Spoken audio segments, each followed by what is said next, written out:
Minkash. Minkash yo. Minkash. Penyo ni wacha mango lunch. Si kuna mboga pale, kuna chapo na kuna unga. Mboga. Hivyo bila nini? Wewe unaweza kula mboga hivyo? Wewe unaweza kula? Mboga si chakula.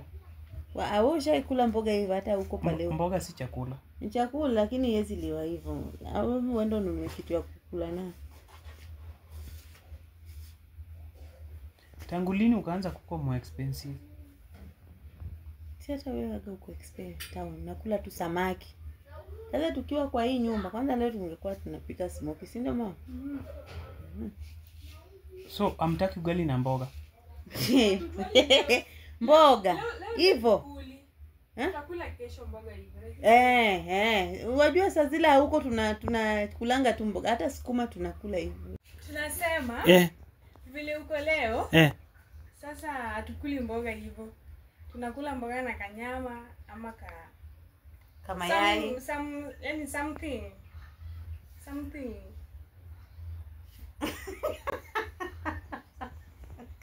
Lakini si hivyo. Si tupu. Some stew like. Tangu lini ukaanza kuwa more expensive?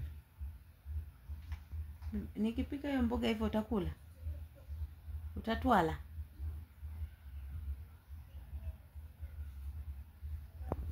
Sinakuuliza utakula. So watu wakuli kwa hii nyumba juu ni unga na ni ugali na mboga.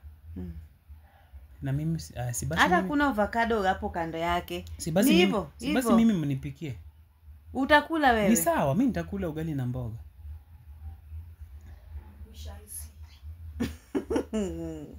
Hiyo ni jaba. Stories za jaba hizo za saa 9 inaelekea. Hiyo ni jaba.